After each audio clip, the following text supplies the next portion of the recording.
778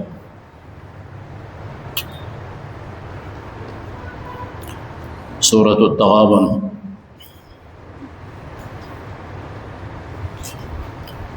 آیت نمبر 11۔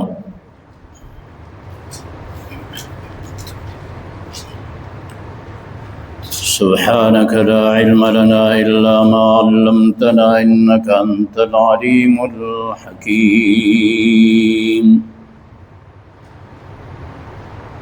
أعوذ بالله من الشيطان الرجيم، بسم الله الرحمن الرحيم۔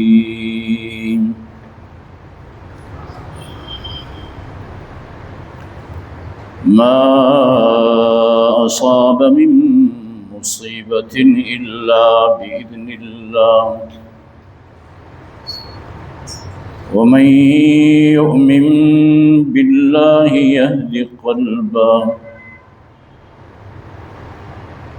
والله بكل شيء عليم۔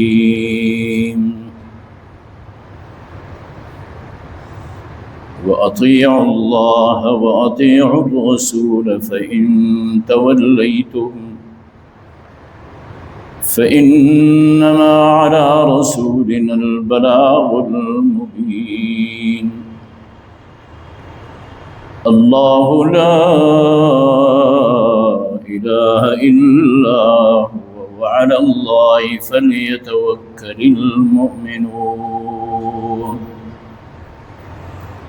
يا أيها الذين آمنوا إن من أزواجكم وأولادكم عدوا لكم فاحذروهم، وإن تعفوا وتصفحوا وتغفروا فإن الله غفور رحيم۔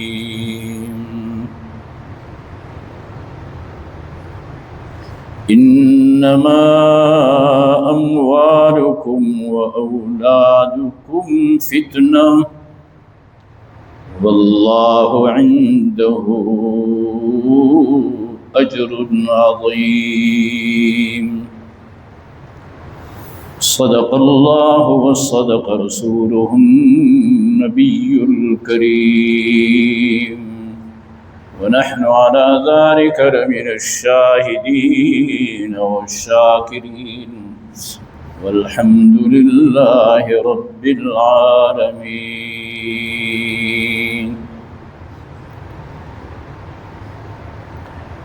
گزری ہوئی آیتوں میں قیامت کا تذکرہ تھا، جس کو یوم الجمع اور یوم التغابن کہا گیا۔ جمع ہونے کا دن، ہار اور جیت کا دن، یعنی دن قیامت کا، حساب و کتاب کا۔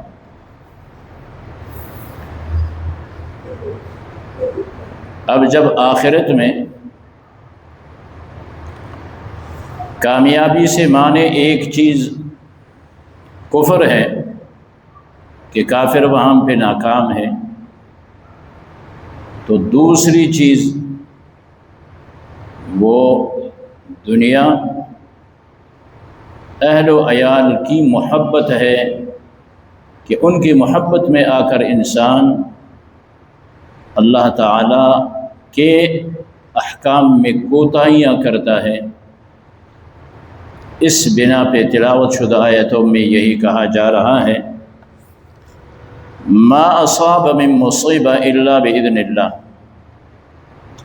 نہیں پہنچتی ہے تمہیں کوئی بھی مصیبت مگر اللہ کے اذن اور اللہ کے حکم سے۔ آگے فرمایا وَمَن يُؤْمِن بِاللَّهِ يَهْدِ قَلْبَهُ، جو اللہ پہ ایمان لے آئے تو اللہ تعالی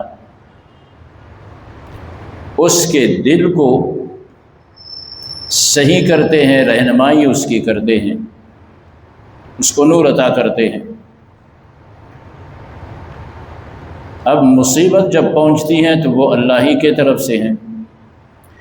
اب مصیبت جس کو پہنچتی ہے کہ اگر وہ اللہ پہ ایمان رکھتا ہے، مومن ہے، تو وہ یہی سمجھتا ہے کہ اللہ ہی نے میرے لیے یہ لکھا ہے، یہ اللہ ہی کی جانب سے،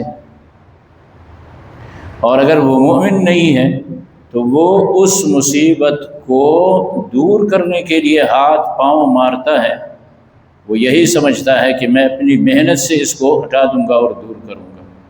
اس لیے فرمایا ایمان کے یہ برکات ہوتے ہیں کہ پھر اللہ تعالیٰ ایمان والے کی دل کی اصلاح فرماتے ہیں۔ جب دل صحیح ہو جاتا ہے تو وہ پورے انسان کے بدن کا پورا ڈھانچہ، اس کا دار و مدار انسان کے دل پر ہے۔ فَمَن يُرِدِ اللَّهُ أَن يَهْدِيَهُ يَشْرَحْ صَدْرَهُ لِلْإِسْلَامِ، فرمایا جس کے متعلق اللہ تعالیٰ چاہتے ہیں کہ اسے ہدایت کر دیں، تو جو شخص ہدایت پہ آتا ہے، اللہ کی مرضی اور مشیت ہوتی ہے کہ اس کو میں ہدایت دوں، تو پر کیا کرتے ہیں اللہ تعالیٰ؟ انشراح صدر فرماتے ہیں، ان کو نور عطا فرماتے ہیں، دل کے اندر اسلام و ایمان آ جاتا ہے۔ دل نے جب قبول کر لیا تو پھر بات بنتی ہے۔ تو فرمایا ایمان کی پھر یہ علامت ہے کہ اللہ تعالیٰ اس کے دل کو صحیح فرماتے ہیں۔ صحیح دل پھر صحیح اعمال پہ انسان کو ترغیب دیتا ہے۔ دوسری آیت میں کہا جاتا ہے کہ ہر حالت میں اللہ اور اس کے رسول صلی اللہ علیہ وسلم کی اطاعت کر لو۔ اگر مصیبت سر پہ آتی ہے تب بھی تمہارے سامنے تو تعلیمات رسول اللہ ہے نا صلی اللہ علیہ وسلم۔ آپ کی تعلیمات کی روشنی میں اس صبر کو کس انداز، اس مصیبت کو کس انداز سے برداشت کرنا ہے اور اس پہ کس انداز سے صبر کرنا ہے۔ کیوں؟ نمونہ تو ہے جناب رسول اللہ صلی اللہ علیہ وسلم۔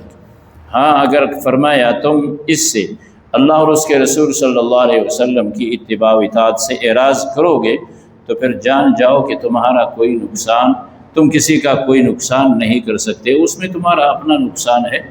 اللہ کے رسول صلی اللہ علیہ وسلم کا کام ہے صرف تم تک بات کو پہنچانا۔ اللہ ہی کی عبادت کرو، اور اللہ ہی کی عبادت جناب رسول اللہ صلی اللہ علیہ وسلم کی اطاعت میں ہے۔ اس لیے فرماتے ہیں اللہ لا الہ الا ہو، اللہ وہ ذات ہے کہ اس کے سوا کوئی نہیں۔ اور اگر تمہارے ہاں ایمان ہے، تم ایمان والے ہو، تو فرمایا اس اللہ پہ توکل کر لو۔ اب اولاد کا تذکرہ ہوا، مصیبت کا تذکرہ ہوا، آگے اس کی کچھ تفصیل ہے۔ فرمایا یا ایھا الذین آمنوا ان من ازواجکم و اولادکم عدوا لکم، تمہارے بعض بیویاں، تمہاری بعض عورتیں، تمہارے بعض اولاد وہ تمہارے دشمن ہیں۔ کس طرح؟ جب رسول اللہ صلی اللہ علیہ وسلم نے ہجرت فرمائی، آپ صلی اللہ علیہ وسلم مکہ مکرمہ سے جب ہجرت فرما کر آپ صلی اللہ علیہ وسلم مدینہ طیبہ آ گئے تو ہجرت فرض تھی، ایمان والوں نے ہجرت کی۔ تو مکہ مکرمہ میں بعض لوگ جو ایمان لے آئے، انہوں نے یہی ارادہ کیا کہ اب مکہ مکرمہ سے ہجرت کی جائے مدینہ طیبہ کی طرف۔ تو ان کے اہل و عیال نے کہا کہ نہیں، تم کس طرح جاتے ہو؟ تم نے نہیں جانا، تم یہی ہمیں چھوڑ کے چلے جاتے ہو۔ اللہ رب العزت نے ارشاد فرمایا کہ ان من ازواجکم و اولادکم عدو لکم، تمہارے اہل و عیال، تمہارے اولاد، یہ بسا اوقات دینی معاملات میں، حدود شرعیہ میں، اللہ کے فرائض میں تمہارے دشمن بنتے ہیں۔ فاحذروہم، بچو ان سے۔ اب یہ تو ایک خاص بات ہے، ایک خاص موقع پہ یہ بات کہی گئی ہے، لیکن قرآن کریم کی تعلیم عام ہے ہمارے اور آپ کے لیے۔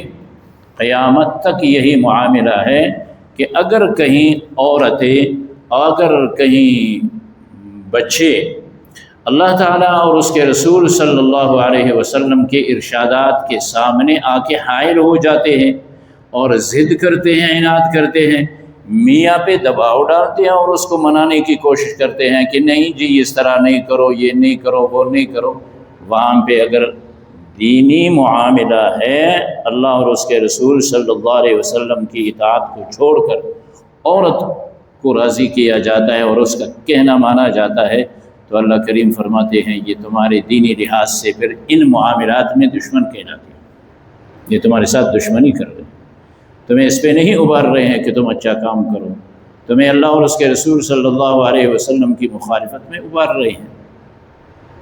فاحذروہم، بچو ان سے، ایسے مواقع پہ ان کا کہنا مت مانو۔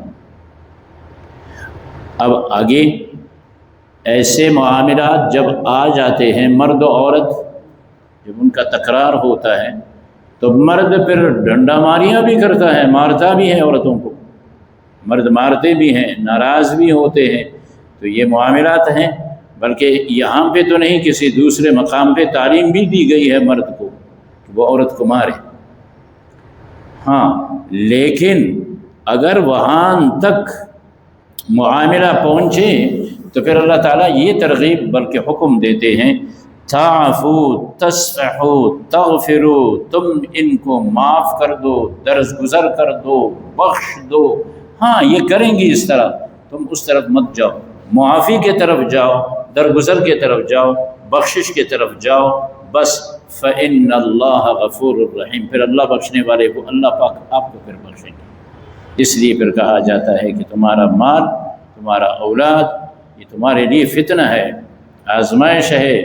ان کی محبت میں آدمی ایسا اندھا ہو جاتا ہے کہ پھر وہ اسلام کے بہت سارے معاملات کو پاؤں تلے روند لیتا ہے۔ کہا ان سے بچا کرو۔ چنانچہ ارشاد خداوندی ہے، اعوذ باللہ من الشیطان الرجیم،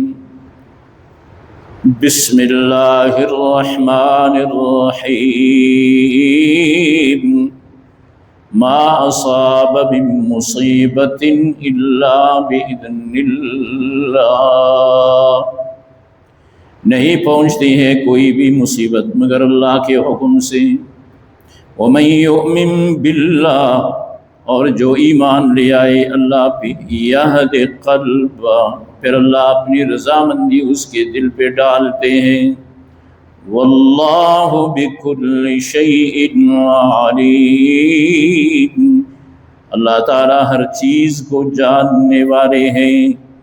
وَأَطِيعُوا اللَّهَ وَأَطِيعُوا الرَّسُولَ، اگر کہیں تم مصیبت میں پہنچ جاؤ، جس طرح عام حالات میں تمہیں حکم دیا جاتا ہے اللہ اور اس کے رسول کی اطاعت کی، تو یہاں بھی تمہیں کہا جاتا ہے اطیعوا اللہ واطیعوا الرسول، اطاعت کرو اللہ اور اس کے رسول صلی اللہ علیہ وسلم کی۔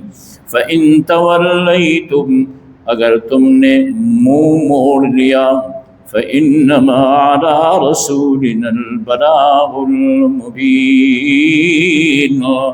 تو پھر تم رحمت دو عالم صلی اللہ علیہ وسلم کو کوئی تکلیف نہیں پہنچا سکو گے، بلکہ ہمارے رسول کے ذمے ہے ہمارے احکام کو تم تک پہنچانا۔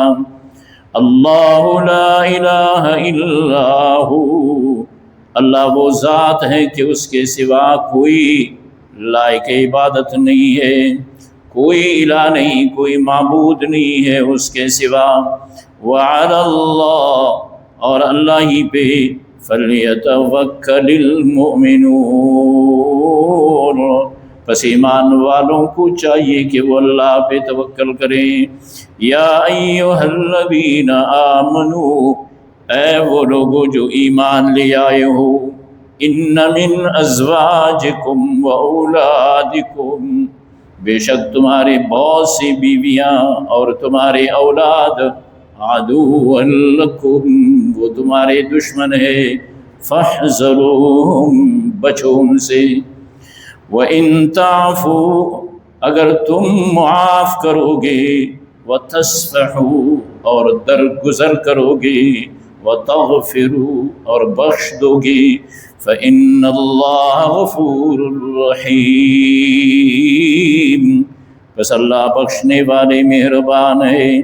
جب اس طرح کا معاملہ سامنے آ جائے تو تم انہیں معاف کر دو، اس کے بعد درگزر کر دو، اور اس کے بعد پھر اپنے دل سے ہی نکال دو انما اموالکم و اولادکم فتنہ، بس بات یہی ہے کہ تمہارا مال اور تمہارا اولاد یہ تمہارے لیے دینی معاملے میں آزمائش ہے، واللہ عندہ اجر عظیم، اور اللہ کے ہاں اجر ہے بہت بڑا۔ اللہم وفقنا۔